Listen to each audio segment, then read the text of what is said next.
Good morning, student. This video is about class 5 subject social science term 2 chapter number 1 weather and climate.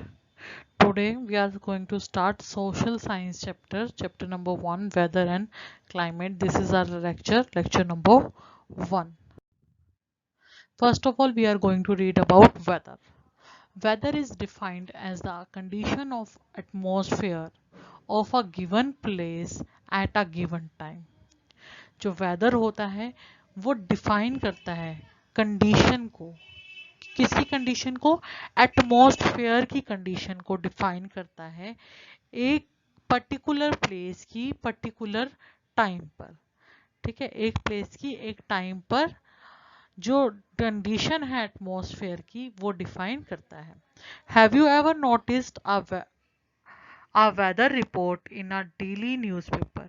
क्या आपने कभी weather report को notice किया है? Newspaper में वेदर रिपोर्ट आती है कि आज बारिश होएगी, आज इतने डिग्री टेम्परेचर रहेगा, आज ह्यूमिडिटी रहेगी।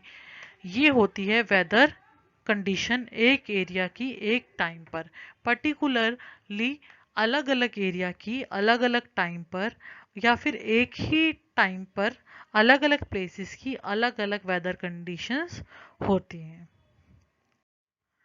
It includes the weather condition of a day, sunrise, sunset।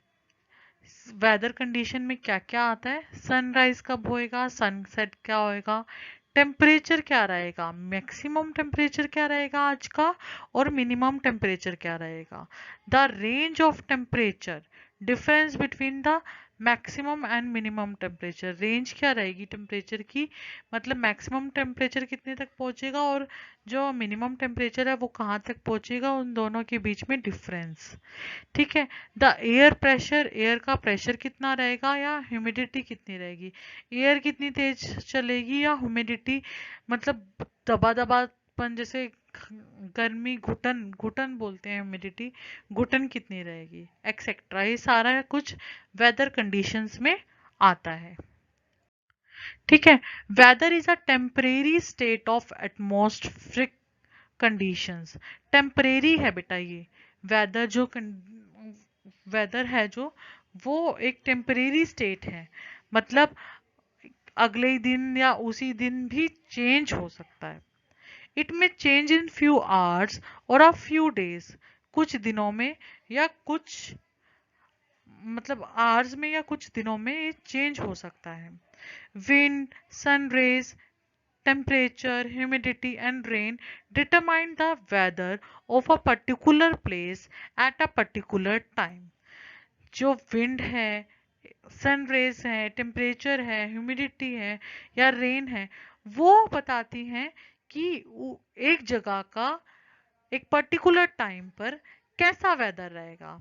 मान लो कि आपके एरिया में बारिश हो रही है, अच्छी अच्छी हवा चल रही है, तो आपके वहाँ तो वेदर कंडीशन अच्छी है। उसी टाइम पर दिल्ली में एयर नहीं है, बहुत ज़्यादा ह्यूमिडिटी हो रही है, सन रेज बहुत ज़्यादा है, टेम्परेचर बहुत हाई है, तो वहाँ की वेदर कंडीशन बहुत हॉट हो रही है। तो एक ही प्लेस के पे अलग अलग, एक एक एक ही टाइम पर अलग अलग प्लेसेस में अलग अलग वेदर कंडीशंस होती हैं, और इसलिए इसको टेम्परेरी भी बोला जाता है। For example, in December the southern states of Kerala, Tamil Nadu, and Karnataka have a warmer climate than the northern states of Uttar Pradesh, Uttarakhand and Kashmir. अब दिसंबर में जो हमारे साउथ के स्टेट्स हैं जैसे केरला, तमिलनाडु और कर्नाटका, वहाँ पर गर्मी होती है, गर्म क्लाइमेट होता है, बल्कि जो नॉर्थ में हैं स्टेट्स, उत्तर प्रदेश, उत्तराखंड और कश्मीर, यहाँ पर ठंड होती है। अब तो हमने पढ़ा था वेदर के बारे में, अब हम पढ़ते हैं क्लाइमेट क्या होता है। क्लाइमेट में be defined as an average of weather condition of a place और एन एरिया। एक जगह की, एक प्लेस की जो एवरेज, मतलब कितनी, कितने दिनों से कितने दिनों तक यहाँ पर ठंड ही रहती है, गर्मी ही रहती है, एक एवरेज जो कंडीशन है वो होती है climate. Climate generally does not change for 30 to 40 years and may be hot, cold, dry and wet. Climate जो 30 टू 40 इयर्स तक चेंज नहीं होता। जैसे इंडिया में अगर जुलाई में जून जुलाई अगर अगस्त में मानसून आता है, जून के लास्ट में जुलाई के स्टार्टिंग में स्टार्ट होता है, तो यहाँ पर वेट ही रहेगा, रेनी ही रहेगा। अगर जून में बहुत ज़्यादा हॉट है, मई और जून में, तो हॉट ही रहेगा। दिसंबर और जनवरी में कोल्ड है तो कोल्ड ही रहेगा। ठीक है, ये 30-40 इयर्स तक चेंज नहीं होता। It is not necessary that it remains the same through out the year. ये नहीं है कि ये है कि ये क्लाइमेट मतलब पूरे साल गर्म ही रहेगा, नहीं, सेम नहीं रहेगा, चेंजेस हो सकते हैं ईयर में। फैक्टर अफेक्टिंग क्लाइमेट, क्लाइमेट को क्या फैक्टर्स इफेक्ट करते हैं? The climate of a place is affected by many factors. बहुत सारे फैक्टर्स हैं जो क्लाइमेट को इफेक्ट करते हैं। ठीक है, जैसे कि डिस्टेंस फ्रॉम इक्वेटर, इक्वेटर उस प्लेस का डिस्टेंस कितना है इक्वेटर से। लैटिट्यूड, डिस्टेंस फ्रॉम द सी, सी से कितना डिफरेंस है। डायरेक्शंस ऑफ विंड, विंड की कैसी डायरेक्शन है। ह्यूमिडिटी कितनी है। ओशन करंट्स क्या है। इन सारे ये जो फैक्टर्स हैं ये इफेक्ट करते हैं क्लाइमेट को। अब हम एक एक फैक्टर को डीपली पढ़ेंगे।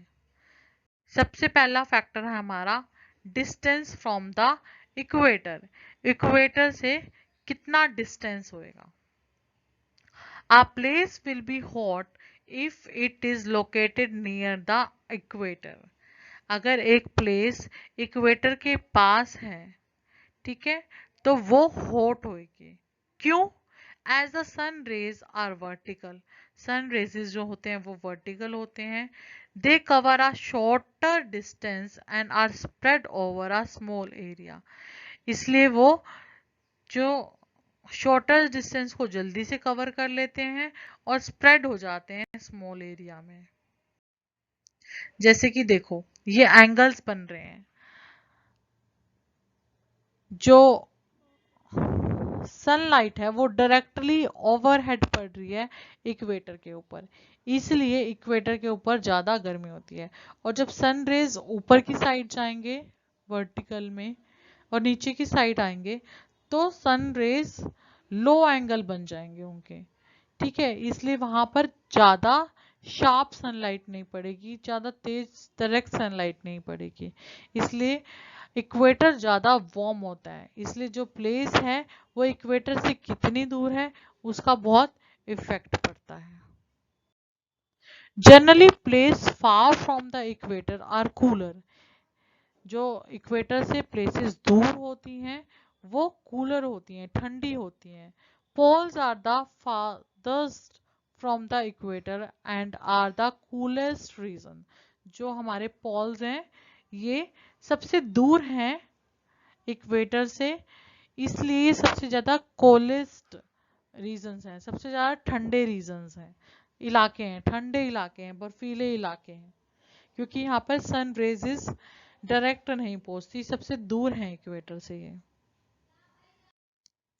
इन the polar region the sun rays are slanting, जो पोलर रीजन है वहां पर जो सनलाइट होती है वो स्लैंटिंग में होती है।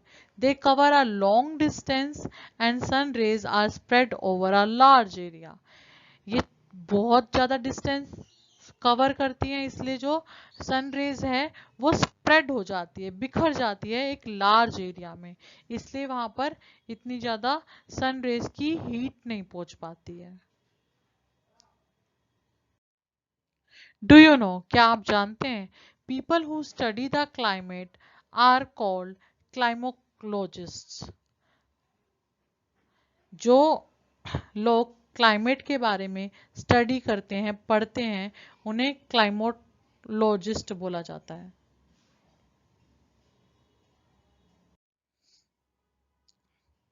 Altitude, hill station have a cold climate, जो हिल स्टेशन होते हैं उनका कैसा होता है क्लाइमेट, बहुत कोल्ड होता है।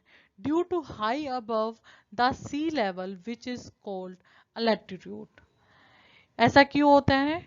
क्योंकि वो एरिया सी लेवल से बहुत ऊपर होते हैं और इसे बोला जाता है altitude. The temperature decreases with the increase in height. जैसे जैसे हम हाइट में ऊपर की तरफ जाते रहेंगे वैसे वैसे टेम्परेचर कम होता जाएगा। हिल्स ऊंचे होते हैं हाइट में, इसलिए वहां का टेम्परेचर डिक्रीज होता जाता है। Two places situated on same latitude may be different temperature। दो latitudes पे अगर दो places एक ही latitude पे है तो उनका जो temperature है वो भी different होएगा। The Dehradun valleys and Mansoori hill station are not far away from each other but differ in temperature because of their altitude। Dehradun valley है, ठीक है, मंसूरी हिल स्टेशन है, ठीक है। ये दोनों एक दूसरे से दूर नहीं है बट इनका टेम्परेचर बहुत ही ज्यादा डिफरेंट है। जो मंसूरी है उसमें स्नोफॉल ज्यादा और ठंडा टाइम ज्यादा रहता है। Leh is cold because it is at a higher latitude. Leh सबसे ज्यादा कोल्ड इसलिए है क्योंकि वो एक हायर अल्टीट्यूड पर है। Amazing fact, the mountain peaks even if located near the equator with the height above 5,500 meter remains snow covered throughout the year। Example, mountain Kilimanjaro in Africa। Mountain peaks जो equator के भी नज़दीक हैं और उनकी height 5,500 metre से ऊपर है, वो पूरे साल बर्फ से ढके रहते हैं, चाहे वो इक्वेटर के कितने पास क्यों ना हो, क्योंकि हाइट ऊपर जाती है तो टेम्परेचर इंक्रीज हो जाता है। ठीक है, इसका एक एग्जांपल है किलिमंजारो जो माउंटेन है अफ्रीका में।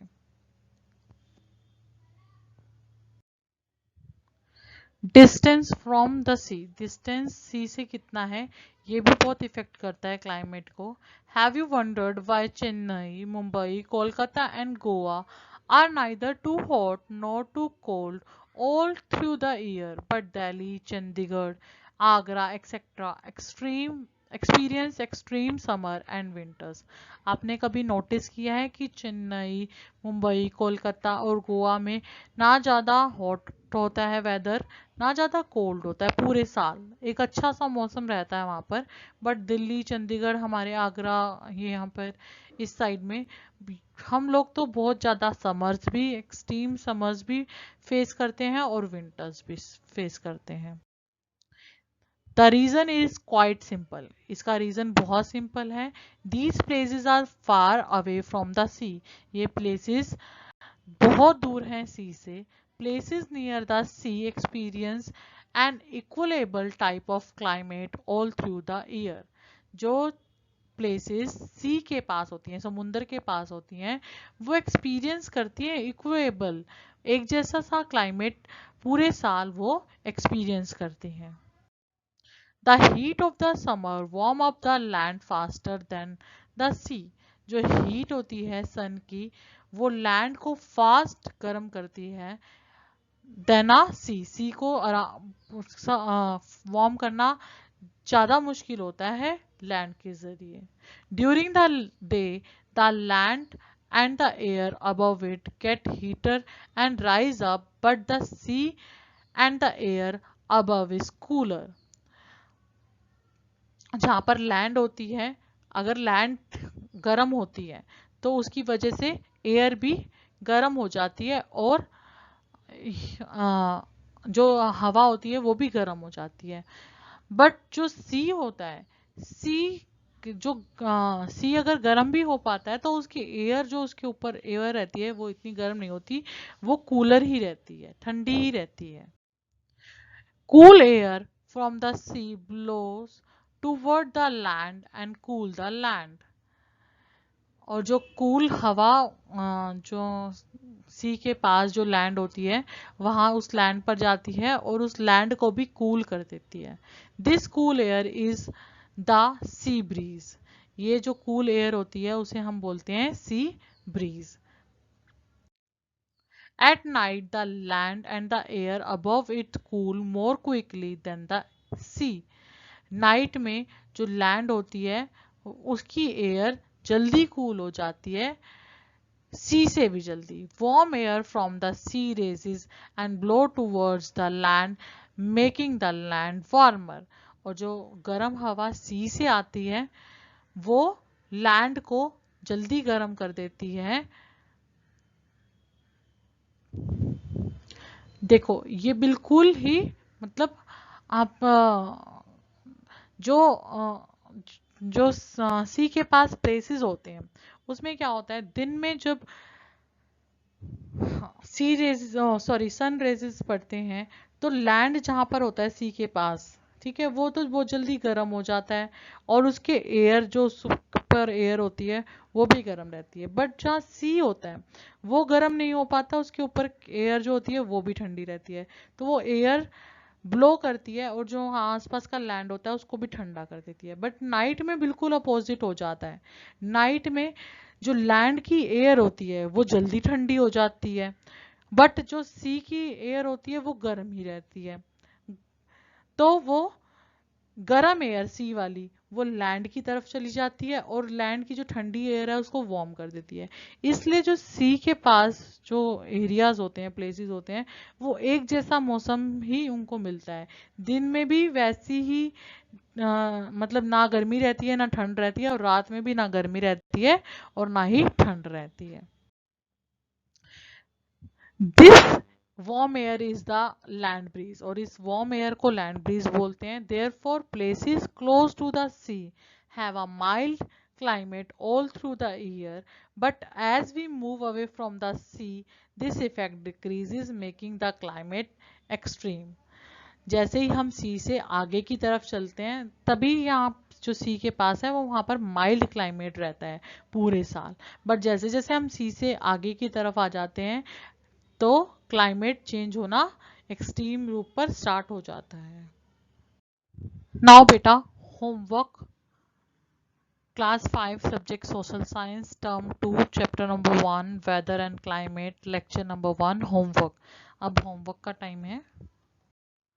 तो your homework is answer the following questions. What do you mean by weather? I repeat, what do you mean by weather? Number 2, what is climate? Climate क्या होता है? I repeat, what is climate? Question number 3, differentiate between land breeze and sea breeze. आपको differentiate करना है land breeze और sea breeze के बीच में. Land breeze क्या होती हैं और सी ब्रीज क्या होती हैं, ऑपोजिट जो इफेक्ट है वो बताना है इनका, ठीक है, जो हमने अभी पढ़ा है. I repeat, differentiate between land breeze and sea breeze. बेटा जितना हमने इस लेक्चर में पढ़ा है, read in your book also and mark your queries, doubt जो भी आपके हैं वो मार्क करें बुक में. And you can ask me your doubts and queries in your Cisco live class. Cisco live class में आप अपने डाउट्स और जो आपके क्वेरीज हैं वो ले सकते हैं. And please send your homework on my email ID before 8 PM. आज का होमवर्क आज ही 8 बजे से पहले आपको करके मेरी ईमेल आईडी पे सबमिट करवाना है. ठीक है बेटा, bye bye, have a nice day, be safe, be happy, have fun, bye bye.